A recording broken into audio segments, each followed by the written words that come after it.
Yo les amis, j'espère que vous allez tous très bien. Très content de vous retrouver dans cette nouvelle vidéo.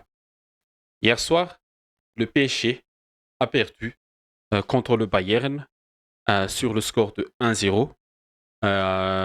Victoire du Bayern grâce à un but de Kim Min-jae à la 38e minute. Et cette défaite, qu'on va dire logique pour les Parisiens, euh, est fait très mal dans la course au top 24 de cette phase de Ligue des Champions. On va essayer de décortiquer tous les éléments, tous les points qui ont fait cette victoire, on va dire méritée des Bavarois et cette défaite logique des Parisiens. Du coup, on commence comme d'habitude par le 11 de départ aligné par les deux entraîneurs pour Vincent Kompany, le 4-2-3-1 classique avec Neuer dans les buts, Alphonso Davies à gauche de la défense, Kim Min-jae le buteur et Upamecano la charnière centrale, et Leimer, l'Autrichien, a été choisi en tant que latéral droit hier soir. Et au milieu, on a eu Goretzka et Kimmich en double pivot. Et en soutien d'Harry Kane seul en pointe, on a eu Coman sur l'aile gauche, Musiala en dessous de lui et le Roi Sané sur l'aile droit. Et pour le PSG, Luis Enrique a utilisé un système assez inédit pour moi. Safonov déjà dans les buts à la place de Donnarumma, un choix très fort, surtout à ce stade de la compétition. Tu n'as pas encore ton quartier numéro 1 en Ligue des Champions. Et la défense, ça n'a pas changé. Nuno Mendes à gauche, Pacho et Marquinhos l'axe central et Hakimi à droite de la défense. Et au milieu, on a eu sur le papier et au départ ce fameux milieu en losange avec Vitinha en numéro 6, Joao Neves et Zaïre Emery, les deux milieux un peu plus avancés, et Fabian Ruiz en, on va dire en numéro 10 en soutien de Dembélé et Barcola. La première chose à dire pour Paris, c'est que ce système-là, c'est vraiment très inédit. Et je pense que Luis Enrique a essayé de densifier un peu plus son milieu de terrain face à cette armada bavaroise. Mais tout au long de la rencontre, ça n'a pas marché. Luis Enrique s'est fait asphyxier. Son équipe s'est fait asphyxier par cette équipe du Bayern et par, on va le montrer avec notre petit tableau là, son ballon, le PSG était aligné en 4-4-2 comme ça, et en 4-4-2 très compact pour essayer de contenir les attaques allemandes.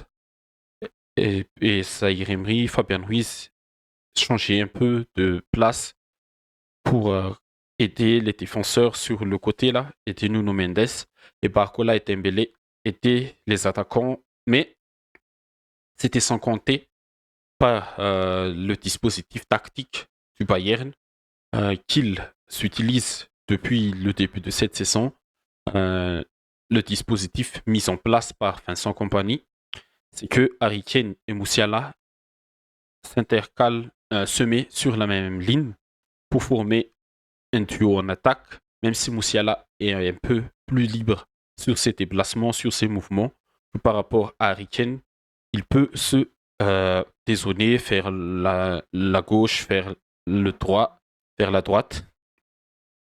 Et Coman, tout comme euh, son homologue, le Roi Sané, colle un peu la ligne et Goretzka couvre un peu cette ligne de 4 là parce que Konrad Leimer aussi, il s'initient dans le demi-espace entre Pacho Nuno Mendes, Zaïre Emery et Fabian Ruiz, et de même pour Alphonso Davies et pour Alphonso Davies qui entre un peu dans ce demi-espace-là entre João Neves Vitinha et Hakimi et Marquinhos.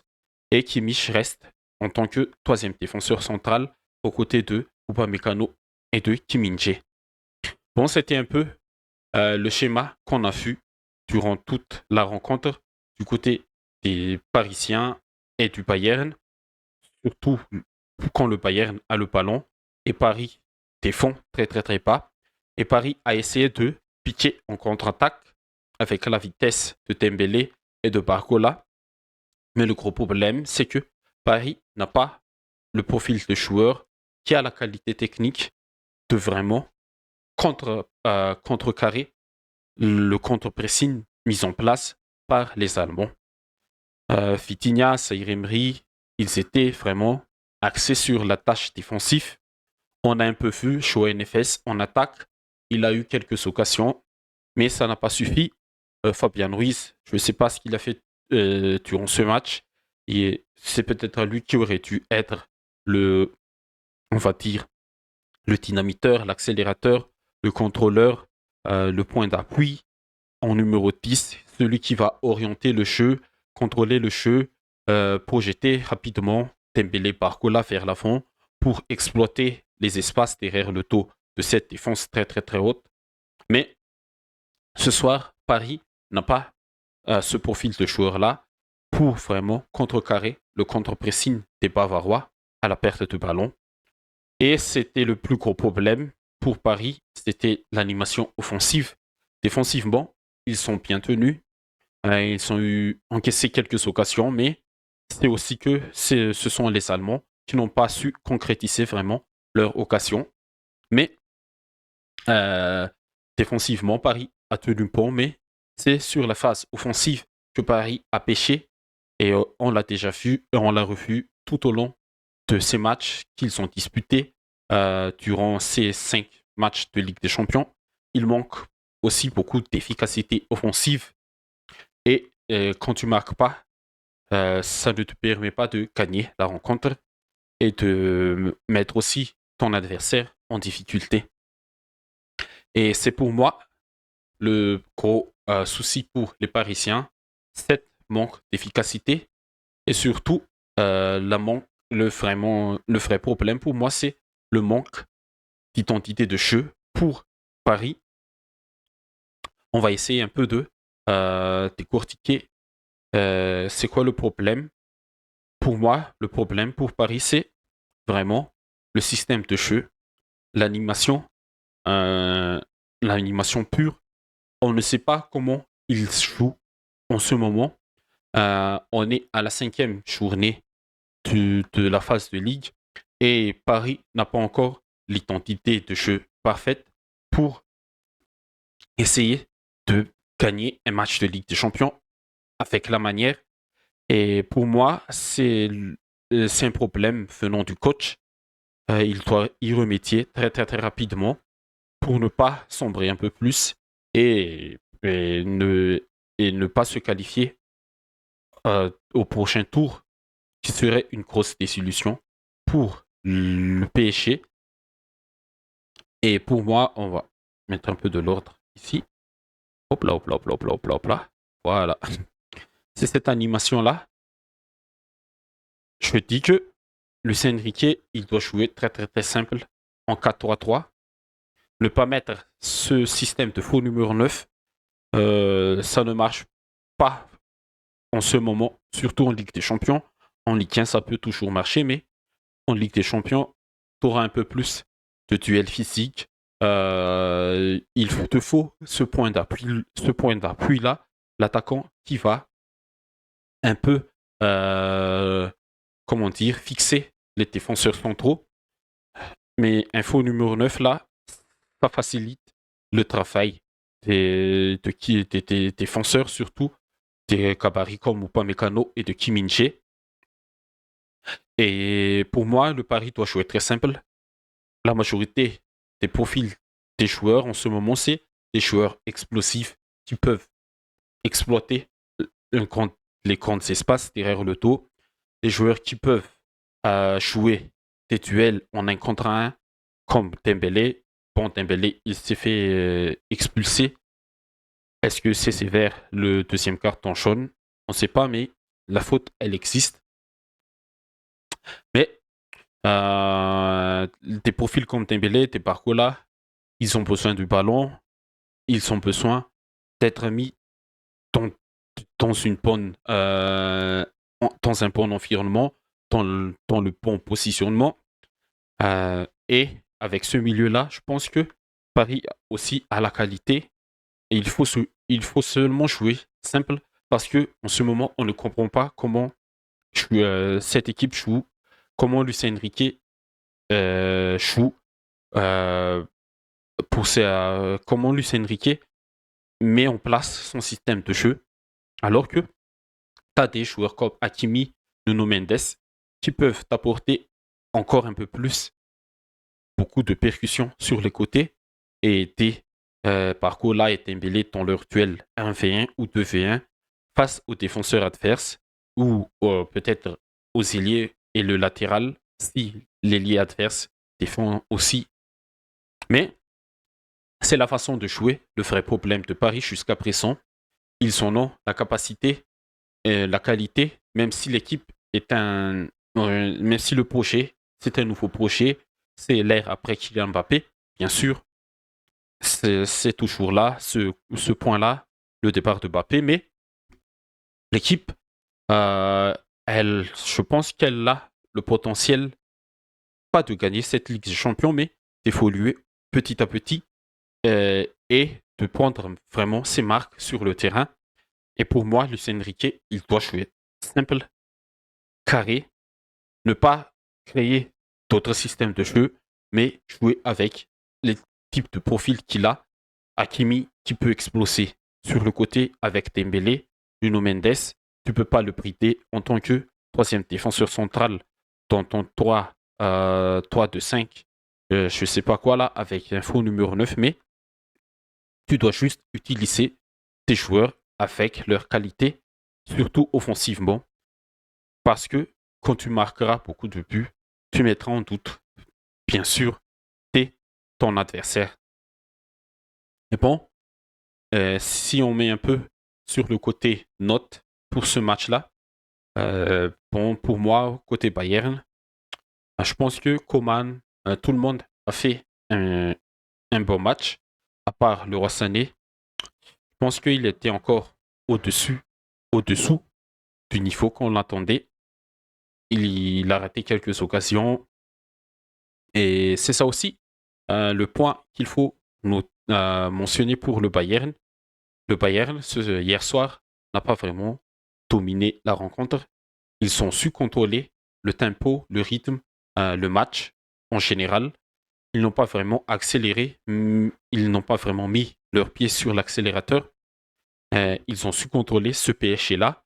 Et c'est aussi un grand regret pour le PSG parce que même à 10 contre 11, les Parisiens ont su créer des occasions pour au moins aller chercher le match nul un partout.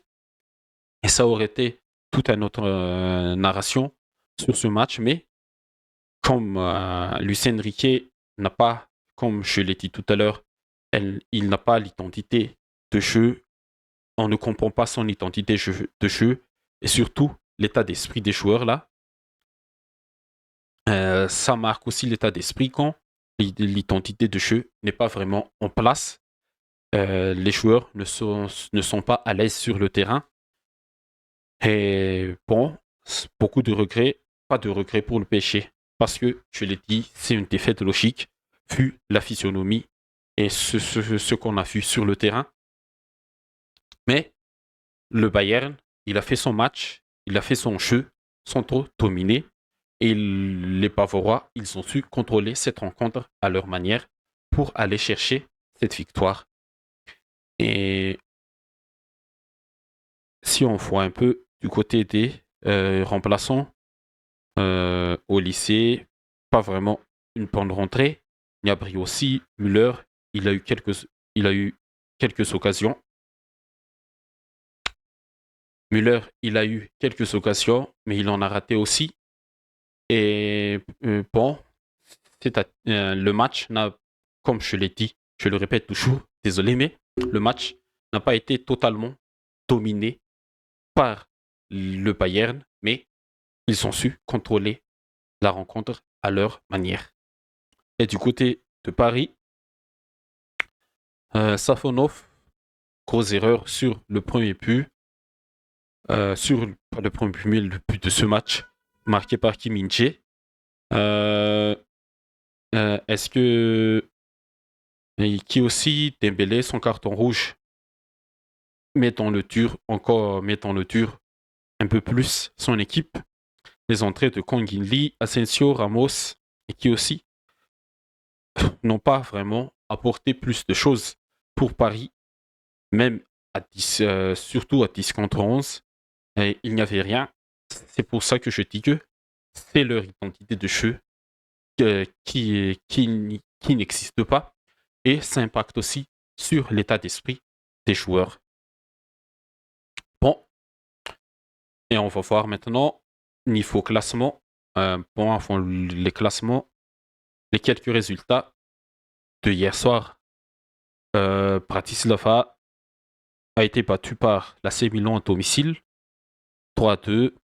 L'Atlético Madrid qui tape le Slavia Prague, 6-0 à l'extérieur pour l'Atlético Madrid.